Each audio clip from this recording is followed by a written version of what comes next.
Okay, well, thank you all for joining. I'm Tom Parnon with CAPS. You all know me. I know you guys. I also know you know quite a bit about the subject we're going to discuss, which is data backup. I tried to take a fresh look at it from the market of small and medium businesses. This is not a super technical presentation. It's more of a what's going on out there? What are the choices that various small and medium-sized businesses making as far as backing up their data? But please interrupt and questions and even criticisms will be accepted. So anyway, what do I know about backing up and data storage? Well, I work in a sales function for a data center right here on the Cinto campus at 2 Enterprise Drive. A number of our clients have hosted servers and backup systems to back up their data. So we actually provide that as a secondary service for a couple of clients. So our technical team has some expertise, especially in one of the tools we'll talk about at the end called Veeam. But mostly it's we provide a house where clients might back up their data. That's our part of the whole business. Okay, let's do that. So here's now this data is, as they say about statistics, you can get a statistic that shows you anything. So I want to just provide a little bit of a disclaimer. I did the best I could to try and find data that is real, but I'm not 100% sure. There's lots of data out there. But for example, the first thing is, do 20% of all businesses not back up their data? I'm not sure. That's a number I've seen. I've seen it go 10%. I've seen it go 28%. It's more than zero. It's less than 50. But some percent don't even back up in any way, shape, or form. And that's true. Of those who back up, the majority of them use cloud sync backup service. We'll talk about that in a minute. But that's the predominant way that small and medium-sized businesses are backing up their data. And then only 15%. Again, that number may be right, maybe a little bit high or low, I don't know, but it's more than zero, it's less than 30, are only backing up on a daily basis. So, and the majority back up weekly, monthly, yearly, or not at all.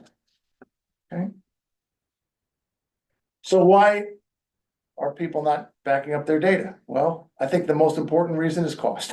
That's always the most important reason in all these things. Data backup is a lot like insurance, personal insurance. Most people are probably underinsured. I don't know if we have any insurance people here on today, but they could tell horror stories about it. The typical process for someone in data backup selling those services, or for an insurance agent for that matter, is to try and scare people. The guy just died last week. He's younger than you. Well, we're not going there, because why are we not going there? Everybody likes to use horror stories when they talk about data backup. There's a lot of them, of course, especially lately with ransomware. But my personal opinion is everybody knows those stories, and still the numbers from the prior slide, we're not really doing it. So obviously we're not scared. Maybe we should be, but we're not. It takes effort, and you have to invest time to learn something and some technical knowledge too. So those are the reasons I think that fairly modest amount of data backup, certainly less data backup than probably should be done to protect. But in the end of the day, data backup is risk management. That's what it's all about. So we all in our internal systems are managing the risk, whether we're doing it whether we're doing it consciously or whether it just happens. We're making those choices all the time. So what happens if you lose data? Well, in some cases, your business might not function anymore. There's cases like that. Again, we're not scaring anybody, but that does happen. You might lose customers. You might spend money to recover your data if it's important. And there's all kinds of other things, like the slide says about compliance and lawsuits and reputation. All those things are factors for sure. So how can it be compromised? Well, the simple thing, you could just delete it, not store it properly, not copy it. You can have a hard drive failure, as we all know, then you call these guys and they'll get rid of it for you. Or recently, the cyber breaching thing is becoming a bigger and bigger concern. So those are the primary ways that the data can be compromised, in my opinion. So now there's three basic categories of data backup that the small and medium-sized businesses are using. As I mentioned, the cloud drive backup, we'll dig in a little bit on each of these. Cloud drive backup is the most predominant one. Then just local backup, and then finally more comprehensive solutions, and we'll talk about each of those. So cloud drive backup is going to be things like Google Drive. Basically set it up and your files are copied over there. It's the most popular approach. My data, 59% of all people who are backing up their data are using a cloud drive approach. My personal opinion, it's the cheap one, and it's easy, it's cheap. Just click, yeah, it's done. Cost, ease of use, it can scale. I mean, you get a fair amount of storage with Google Drive or Microsoft OneDrive or any of the other options that are out there. You can pay for services. I'll give you a couple of price points in a minute about some paid services. You can scale as much as you want. Typically, a small organization is not talking about terabytes of storage. It might be 1 terabyte or 2 terabytes of backup. It's not petabytes. It's not huge amounts of storage by today's standards. Okay. So here's your market share. Google Drive is, now this is one of the problems with getting the data is businesses could be a sole practitioner, a Tom Speak, working, and I know you are an award-winning employee, but basically it's a one-man operation. So whatever you're doing would go into the data. There's the predominant number of businesses around the country are single or a couple people operations. So that's probably why your Google Drive and your OneDrive are the lion's share of the backup market. Dropbox is a paid service. I happen to use Dropbox. Okay, well, there you go. So, and maybe you want to discuss, you've looked at the market, why you chose Dropbox. They've been around for a while.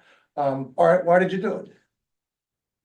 That's the first one I used. I'm not sure I knew about Google Drive and OneDrive. I said, oh, I need someplace to, I was looking more at file sharing, being able to work on it here. Right. And then be able to access it from here. Right. Not necessarily the backup factor. Exactly. And Dropbox offered that early and easily, and cheaply. Yeah. So that's it. And migrating to the other services is not something I want to do. Right.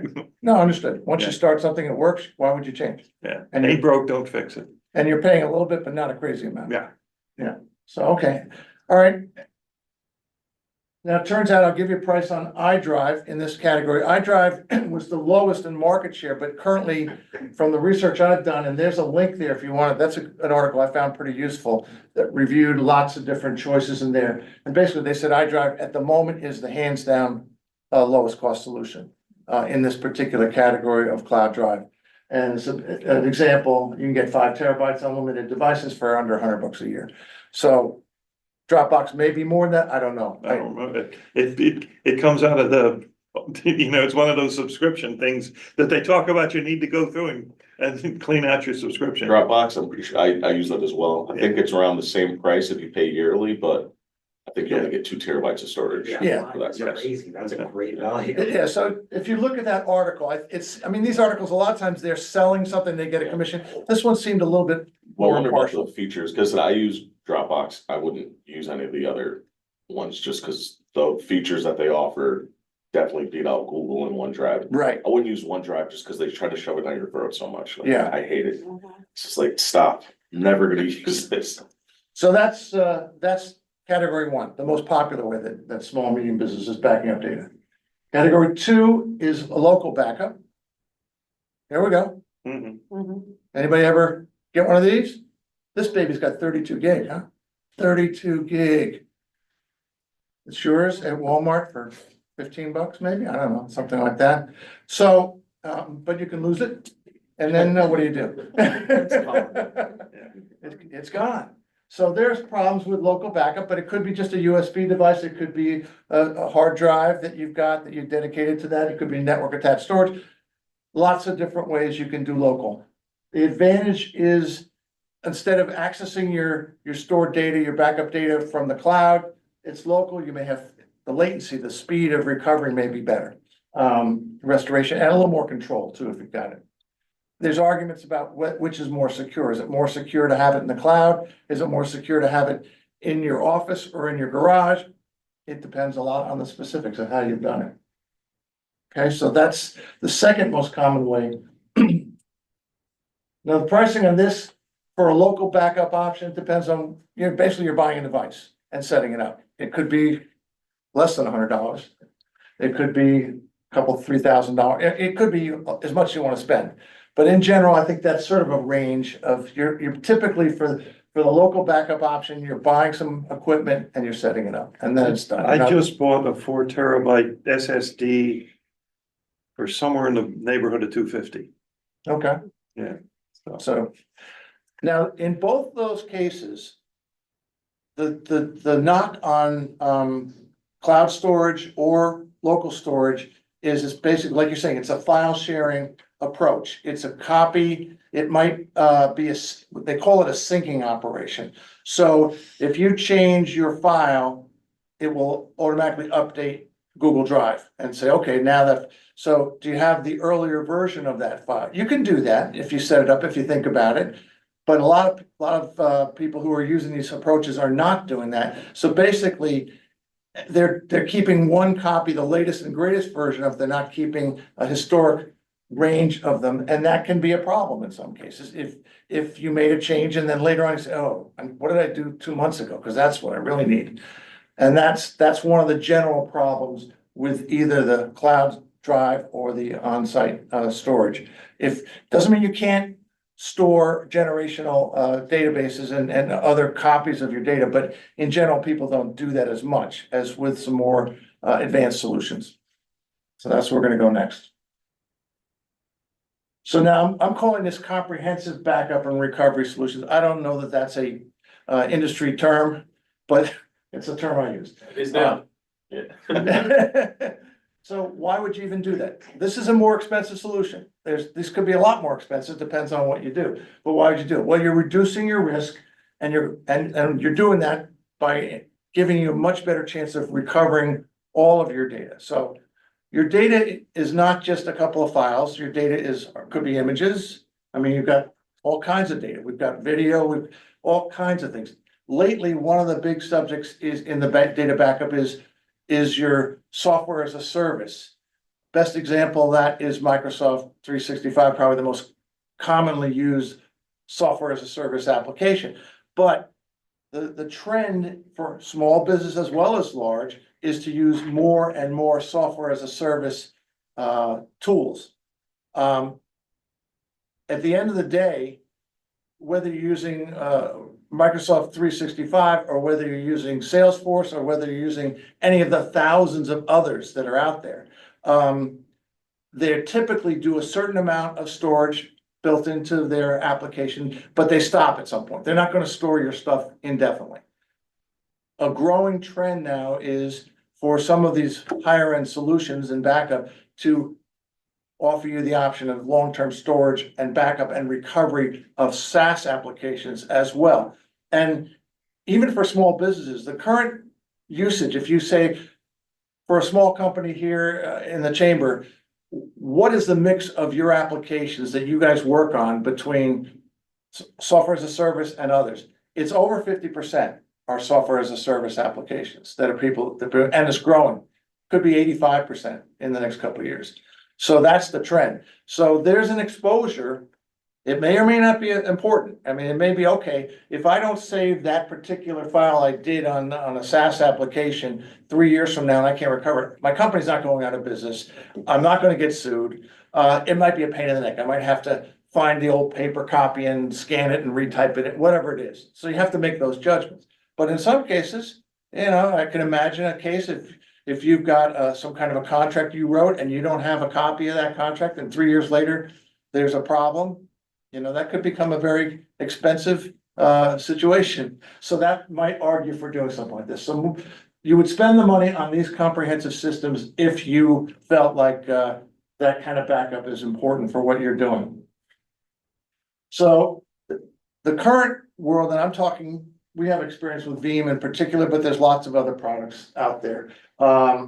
They're backing up virtual machines, complete virtual machines. They take a snapshot of that. They might be taking that snapshot. You could say do it on the hour. You could say do it on the week. It's all automated. It could be not just a virtual machine, but it could be physical servers. It could be your cloud images. It could be your SaaS applications and lots of stuff that you can do. And it's storing multiple versions. And it's doing it in a efficient way. So one of the things that it does, I mean, let's say you've got a 50 gigabyte file and you want to back it up on a weekly basis. Well, do you want to make a copy of that full 50 gigabyte every week? You could. That's a little bit ham-handed. It would be a lot more cost effective if you only made a copy of the changes, the incremental changes. So that's an incremental backup, for example. Granular recovery, you might, now, the backups are all well and good, but at the end of the day, the only reason you're having a backup is if you want to pull it back to recover.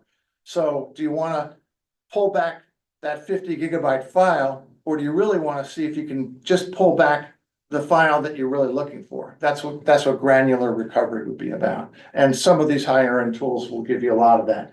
Immutable backups is an important concept too. You've got the potential of getting hacked.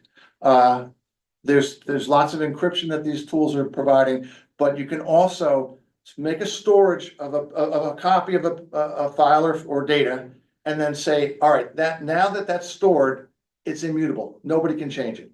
So what that means is if you get hacked and if the malware gets in there and it says, oh, great, now we know they got a backup here, we're going to go back and mess that stuff up too.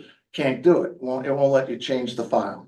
So that's the advantage of an immutable backup, and a lot of these tools will offer that. And I just put in the SaaS with the M365 just to remind myself to talk about it, but we've already done that. Okay, one more slide. What's it called? Oh no, two slides. All right, so this is the market share. Gartner came up with a review. Veeam, Veritas are sort of the market leaders. Those are the big names. You can find all kinds of studies on this thing. Veeam, as I said, we happen to know that we use that. They have about 500,000 customers around the world. So they're very popular. And, you know, they cost money. They just got refinanced and their valuation of the company is now $12 billion. So they're doing well. But it's a real problem. So they're addressing it. But they're addressing it with some higher end solutions. Typically they can cover a lot of the ground that you wouldn't cover with a more simplistic solution. And it's pretty easy to use. My experience and our experience with it has been pretty easy to use, but it's a whole nother level of commitment than some of the earlier things we talked about. All right, here's the last slide. What's it going to cost you? A solution like a Veeam is probably about $3,000 a year. It really depends on how many devices, how much storage, what they call workloads, which workloads are you actually going to be backing up? And lots of those variables. So, but it's going to be in that order of magnitude at least. It could be quite a bit more than that, but that's the starting point. So it's that thing I threw out over there that cost $25. It's more than that. Okay, that's all I got. Any questions? I got a question for you. Yep. In the immutable backup, you said that it can't be changed after it's stored. Right. So, but if I pulled that back to my PC, Right. I can then alter what I would need to at that point, or once it's. It's a backup. So yeah, you could recover it and then you Recover could it say, and then okay, change now I it. want to update my file or While whatever. it's stored. Yeah. It cannot be changed. That you're not changing that stored copy no matter what. You can bring it up, recover it, and then you can edit it or do what you want and make another backup or whatever. Are Yeah. you essentially pulling over a copy of the original? Yeah. Since the original is immutable. Right. So you're just getting a copy and then you would have to rewrite over that one again, and then that's the new stored version? Well, I Or do you think, always have? I think you would always Okay. want to keep the immutable copy. Because maybe a year from now, you say, you know, I edited, that was not a good idea that I did that. So, you know, whatever. So generally you would say copies are not that expensive. Data storage is not that expensive. So keep it, especially if you keep it with just incrementals. It's instead of storing all 50 gigabytes, it's only going to store, 3 gigabytes that are changed, whatever. So what would you recommend that we tell our customers, because we're gonna destroy whatever they give us? Right. What type of backup would you tell us to tell them to? What should they do to back up their data? Well, it really is based on their situation, if they look at their data, as most do, and say, you know what, I don't want to lose any of this data, but I'm not spending a lot of money on it because I'll take my chances. I mean, that may be the story. That is the story for most companies. In a previous life, when I worked for digital, they had a really, this was, shadow sets at long distance, which is sort of what Dropbox is, but it wasn't at file level, it was actually at the physical disk level. And it was our digital's disaster recovery product, I was the disaster recovery product manager, which got me the nickname of Mr. Disaster, which I'm not sure I really like, but anyway. The place that we got customers to start and told them, they say, well, how much should I spend? And we said, we don't know. You need to do a business impact analysis, a BIA. What will it sit down with your different departments and what would it cost if we lost our computer? The brute force one was you walk in and you unplug the computer and listen to the complaints. I mean, you don't really want to do that, but you want to do that kind of exercise. Then you know how much you need to spend to recover. And doing a BIA was not an art, but something that really needs to be done first. If you're serious. I mean, for a small business, yeah, that might get a little, but they can at least do it up here. Well, the challenge with that too, in my experience, is for small businesses, who does that? I mean, most small businesses engage an MSP, and maybe the Yeah. MSP can help them That's do true, that. yeah. But typically, who do you deal with from the MSP? You're dealing with the CEO of the company and maybe the CFO of the company. Are they gonna be able to spend the time and really think through a BIA? They should. With the large companies, which is what digital dealt with more, we found the best place to start was with the CFO. Yeah. Oh, yeah. Yeah, Yeah, we actually, in a prior life, we did some of those kind of studies for clients, and we did one for a hospital up in Hartford. And it was the CFO that was the point of contact. I mean, there are experts. We have an expert consultant who does that kind of stuff, the BIA stuff, but yeah. I gotta follow up on the backup that we were talking about, immutable. Right.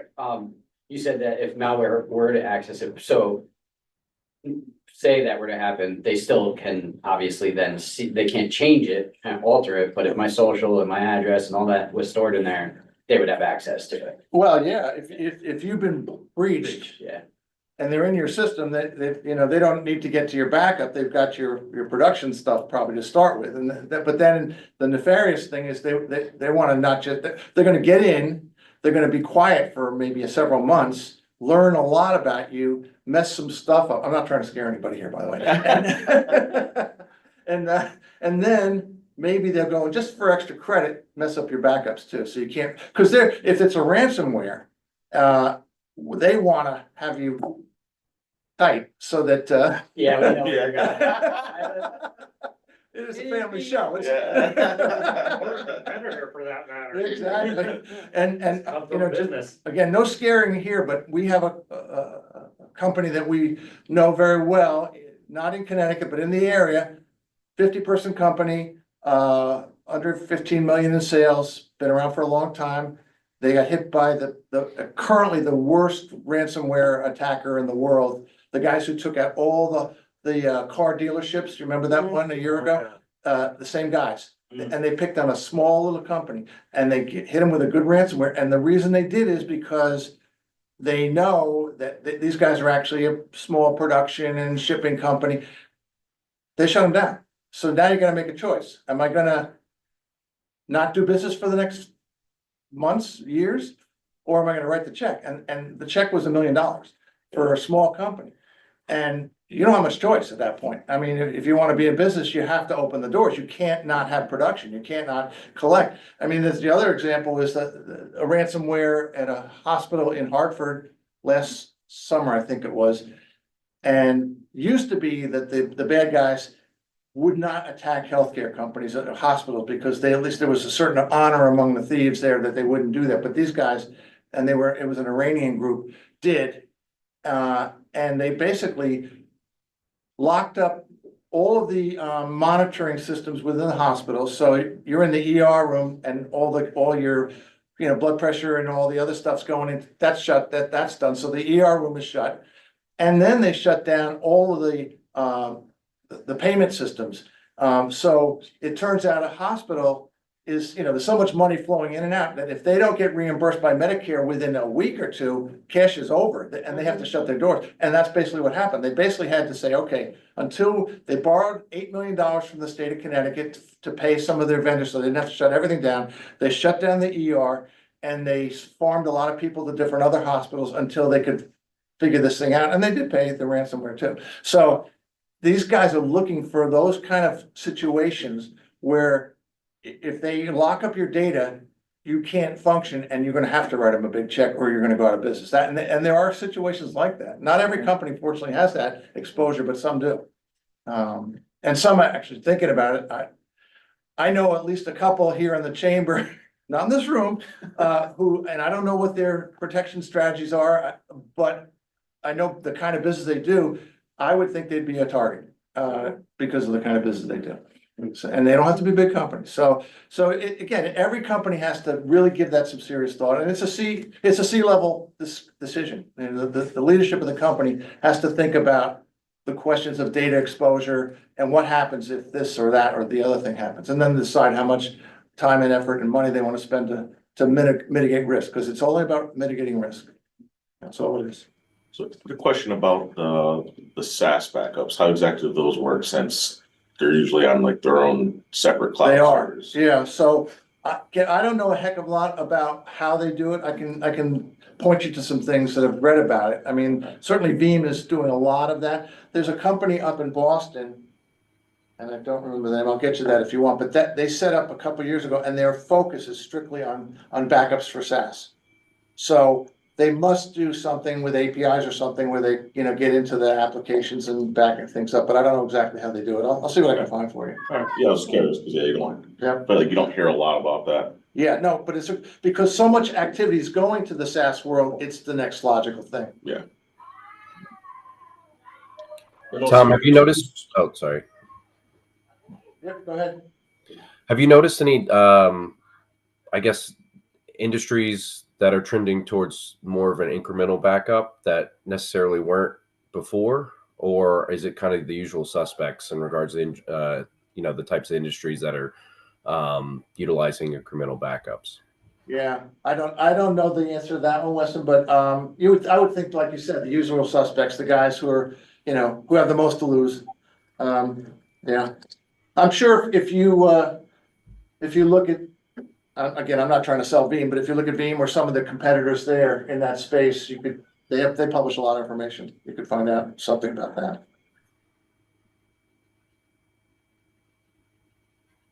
Okay, Oh, I do want to mention too, you were mentioning the different file versions. There is a tier of Dropbox, I know that does include like versioning, basically what they call for Right. files. So like you can upload a document and then you realize like, oh crap, I needed the one from 2 weeks ago. You can like go back. Yes. Grab the older ones. yeah, and that's exactly right. I didn't want to say anything absolute about anything, just because there's lots of exceptions and they're adding features in all these products. So it may be Dropbox is a great solution for what you need. So what do you use as a selling point for you and your company? Why would you tell the customers to do it with you guys versus some of those other solutions? To do data backup with us? Well, I mean, our primary business is hosting co-location services. So we would first explain our data center, what the advantages are. Mostly it's location and security and things like that. There's 17 data centers in Connecticut. So are we the right location for you, or is our team the right group for you, whatever? Then if it gets into the disaster recovery, backup and recovery, then we basically say our solution is Veeam. This is what we would do to recommend, and our guys, so you can discuss what it would be like, but that'd be pretty much it. Yeah. Okay. Well, you've been a good audience. I got Thank you. one quick question. Sir Greg. Sir Greg, so question, is there a software out there that will do an absolute clone of your computer? So let's say, for example, I don't know, I'm working on one of my 15 yachts out in the Caribbean and I'm fishing and a shark just happens to take my laptop and dump it in the ocean, but I have a laptop that's brand new. Can I literally download a carbon copy that has my operating system, all of my softwares, my PST file in Outlook, so I don't have to recreate all of my 15 POP accounts that I currently have. Is there something like that on the market? Yeah, well, that's exactly what these comprehensive backups do. They take a complete image of everything. All An right. image back. Yeah, actually, I do that every time I, like, say I'm installing a new operating system or anything like that. I just create an image of it, so if anything happens, I can just easily just go right back. Like, once I install the software and everything I use, like, all right, do an image, a system image, and just revert right back to that. I mean, It's like there- you have all your drivers. All that everything's all stuff is set. stored, yeah, and I'm assuming that's a compressed file? it will probably compress it, yeah. Yeah, Right. it could be, but you can do like I know, like, speaking for Windows, right? Like, you can do like a Windows system image, your software that will do that. And that way it's like, it's taking everything, like everything, operating system files. What kind of shark was it? The first one I caught was a great white. I threw that one back because it was only 35 feet, but I kept the tiger shark. That was 52 feet. Oh, tiger sharks are So, nasty. actually, recently, this just happened to us. So I don't know if you guys heard about that carjacking in Fairfield. No. The guy No. had he's at the Yes. light, and some guy just runs up to his car with a gun, makes him get out. That was one of our clients. Oh, Oh, God. really? So his laptop was actually, they got the Porsche back, they didn't recover the laptop. Oh, no. Oh, God. And he was like, hey, and we built a system for them where they upload, for their business, they have to upload these documents every day. And he was like, hey, do you happen to can you grab the copy of those documents from the server? Because we lost the laptop. I was like, sure. But like I said, in that case, we were their backup solution. Because yeah, they were like, yeah, we lost the laptop. Was their laptop was encrypted?